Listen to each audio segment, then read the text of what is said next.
अस्सलाम वालेकुम स्टूडेंट्स। आज हम आपको आपका जो सबक हमने पढ़ाया था शहज़ादे की जुदाई का गम, उसका मश्क का काम कराते हैं। यहाँ पे अल्फाज मायने दिए गए हैं, या पढ़ लीजिए, अच्छी तरह से आपको समझ आ जाएंगे। फिर नीचे आपके हैं सवाल जवाब। ये 3 तो बिल्कुल शॉर्ट वाले हैं जो एक लाइन में लिखने हैं और बाद में थोड़ा सा 4-5 जुमले में लिखना है। और ये वो है काफ़िया के बारे में है, ठीक है। और लास्ट में अमली सरगर्मी है। चलें, सबसे पहले हम लिखेंगे अपना सबक का नाम और नंबर। सबक नंबर 9 शहज़ादे की जुदाई का गम। और आप देख रहे हैं उर्दू सफ़र का वीडियो, जिसमें आपको 7वीं 8वीं 9वीं 10वीं जमात का काम भी मिलता है और 11वीं जमात का भी शुरू हो चुका है। अल्फाज मायनी: रज़्म, जंग, बज़्म, महफिल, पिंद, नसीहत, मदाह, तारीफ़, हज्व, तनकीद, बुराई, मौज़ूआत, मौजू की जमा, टॉपिक्स, असनाफ़, सिन्फ की जमा, किस्में, तबा आजमाई, लिखना, फ़न का इजहार, लुत्फ़, मज़ा, रकम करना, तहरीर करना, हिजरा ज़दा, जुदाई के मारे बिछड़े हुए, फ़र्ज़ी, सोचा गया, बिलबिलाना, ज़ोर से चिल्लाना, माहरू, चाँद जैसे चेहरे वाला, मुराद, शहज़ादा, बेनज़ीर, गुल, फूल, जा, जगह, बू, खुशबू, ज़ोफ़, कमज़ोरी, दिल गिर, गमज़दा, मातम, अफसोस, गम, ज़ेर ज़नख़िदा, थोड़ी के नीचे, नरगिस, आसा, नरगिस के पौधे की तरह, दाब, दबाना, सुंबुल, खुशबूदार घास जो बालों की तरह होती है, तपांचे, तमांचे, थप्पड़, जूं जैसे, ना बनाई, समझ ना आना, अहवाल, हालत यानी सिचुएशन, शाह, बादशाह, अलक़िस्सा, गर्ज़, मुख्तसर ये के, पिसर, बेटा, बिकस, मुरझाना, हजूम, भीड़, खादमान, खादिम की जमा, सिवा, इलावा, वहाँ, लबेबाम, छत पर, सेम पर या सेम बर, चांदी जैसा, मुराद शहज़ादा, बेनज़ीर। अच्छा, उर्दू जो है हमारी ज़बान और बहुत सारी ज़बानों से मिलकर बनी है। इसमें फ़ारसी, पंजाबी, हिंदी, अरबी, बहुत सारी ज़बानों के अल्फाज शामिल हैं। अब जैसे पीछे हमने पढ़ा था अलक़िस्सा, तो उसमें अल आ रहा था। इसी तरह जैसे ये लफ्ज़ है पिसर, जो ऊपर हमने अभी आपको बताया, ये सब फ़ारसी के लफ्ज़ हैं। और अल जो है ज़्यादातर अरबी लफ्ज़ों में लगाया जाता है। आगे है यहाँ का मतलब है यहाँ, पीर, बूढ़े, ज़ईफ़, अजब, अजीब, बहरे गम, बहर होता है समंदर, बर कहते हैं खुशकी को, बहर होता है समंदर, बहरे गम यानी गम का समंदर, तरक्की, उरूज, फ़िगा, गम का इजहार या फरियाद।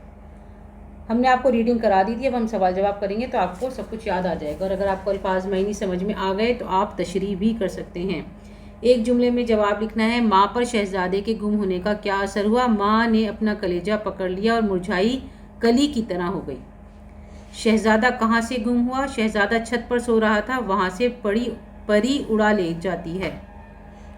सवाल नंबर 3, आखिरी शेर में शायर ने किस चीज़ को क़यामत कहा है? आखिरी शेर में शायर ने लोगों का शहज़ादे की गुमशुदगी में शोर और गम का इजहार करने को क़यामत कहा है। 4 या 5 जुमलों में जवाब देना है आपको, यानी थोड़ा लंबा लिखना है। बादशाह पर शहज़ादे के गुम होने का क्या असर हुआ? बादशाह को जब शहज़ादे के गुम होने का पता चला तो वह हाय मेरा बेटा कहकर गिरने लगा। बेटे को मुखातिब करके बोला, तूने मुझे गम के समंदर में डुबो दिया, जुदाई का गम देकर जीते जी मार डाला। अब मैं कहाँ जाऊँ, मैं क्या करूँ, मेरा क्या हाल होगा, तूने ज़रा भी ना सोचा। ये शेर दिया गया है, दर्ज झैल शेर का मतलब समझाइए। अजब बहरे गम में डुबोया हमें, गर्ज जान से तूने खोया हमें। ऊपर जो सवाल हमने अभी लिखा है, ये शेर का मतलब यही है जो अब नीचे पूछा गया है, ठीक है। तो इसमें लिखा जाएगा, शायर इस शेर में बादशाह की गम की हालत बताते हैं। बादशाह अपने बेटे को याद करके कहता है, मेरे ऊपर गम का पहाड़ टूट गया, तूने मुझे इंतहाई गमज़दा कर दिया। तेरी जुदाई का सुनकर ऐसा लग रहा है जैसे हमारी तो जान ही निकल गई, ठीक है।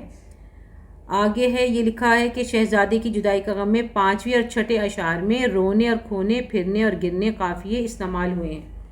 आप लोग जानते ही होंगे क्योंकि आप पहले भी क्लासों में नज़में पढ़ चुके हैं, गज़लें पढ़ चुके हैं। तो मिलती जुलती आवाज़ और हर्फ पर ख़त्म होने वाले अल्फाज को काफ़िया कहते हैं, यानी राइमिंग वर्ड कहते हैं। इस मसनवी के बाकी अशार के काफ़ियों को तलाश करके लिखिए। तो आप अपनी नज़म खोल लीजिए और उसमें जो है ढूंढें कौन कौन से अल्फाज ऐसे हैं जिनकी मिलती जुलती आवाज़ है और हर्फ भी जो है उनका लास्ट एक ही है। कहीं नहीं, छड़ी खड़ी, दाब खराब, बाल गाल, धूम हुजूम, जहाँ यहाँ, पीर बेनज़ीर, خبر، پسر، بیاں، فغاں، یہ ہو گئے آپ کے رائمنگ ورڈ۔ اب آپ کا رہ گیا ہے ایک عملی سرگرمی کا کام۔ شہزادے کو بستر پر نہ پا کر خادماؤں کی حالت کا نقشہ جن اشعار میں کھینچا گیا ہے انہیں زبانی یاد کیجیے۔ تو آپ کو اشعار یاد کرنے ہیں، ٹھیک ہے۔ اس میں جو ہے شروع سے ہی وہی لکھا ہوا ہے، جیسے لکھا ہوا ہے کہ رہی دیکھ یہ حال حیران کار کے کیا ہوا ہائے پروردگار۔ شعر، چوتھا شعر، پانچواں، چھٹا، ساتواں، آٹھواں، جتنے بھی شعر ہیں اس میں سارا خادماؤں کا ہی حال بتایا گیا ہے۔ اس کے بعد والے جو شعر ہیں اس میں ماں کا اور باپ کا بتایا گیا ہے۔ تو اس میں وہی ہے کہ جو ہے خادمائیں جو ہے رونے لگیں اور بلبلاتی پھرنے لگیں اور ذوف ان کو محسوس ہونے لگا، اور کوئی جو ہے اپنی تھوڑی کے نیچے چھڑی رکھ کر سوچ میں مبتلا ہو گئی، اور کوئی ماتم کی تصویر بن گئی۔ یہ تو خیر میں آپ کو مطلب بتا رہی ہوں، لیکن آپ کو ان کے اشعار یاد کرنے ہیں، ٹھیک ہے۔ یہ جو ہے آپ کو چوتھے، پانچویں، چھٹے، ساتویں شعر میں مل جائیں گے۔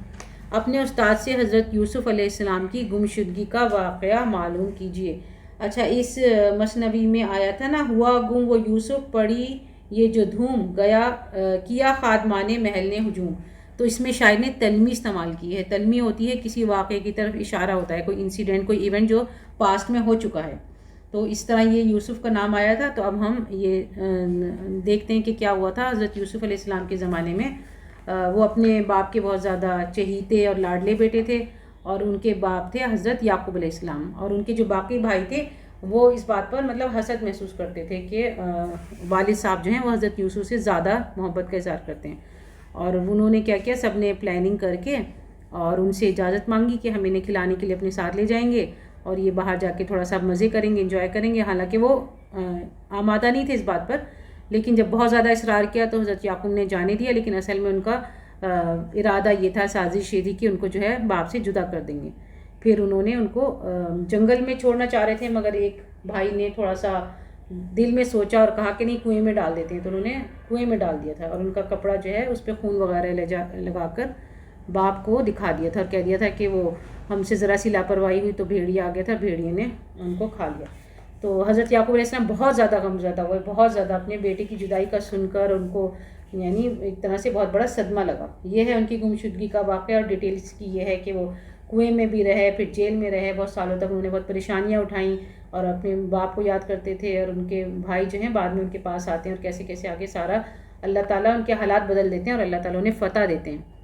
اور حضرت یوسف علیہ السلام نے جو خواب دیکھا تھا اس کا جو ہے کیسے سامنے اللہ تعالیٰ اس کی تعبیر دکھاتے ہیں۔ آپ چاہیں تو کسی کتاب سے دیکھ سکتے ہیں یا سرچ کر کے پورا واقعہ پڑھ سکتے ہیں۔ یہ ہو گیا ہے آپ کا سبق ختم، اور اس کے ساتھ ہماری کتاب کا بھی سارا کام ختم ہو گیا ہے۔ لیکن آپ کو اگر اچھی اچھی نظمیں سننے کا، دیکھنے کا شوق ہے تو آپ نظموں کے سفر پہ جا سکتے ہیں۔ وہاں پہ آپ کو اچھی اچھی نئی نظمیں بھی ملیں گی، اور وہ نظمیں بھی جو آپ نے بچپن میں پڑھی ہیں۔ اللہ حافظ۔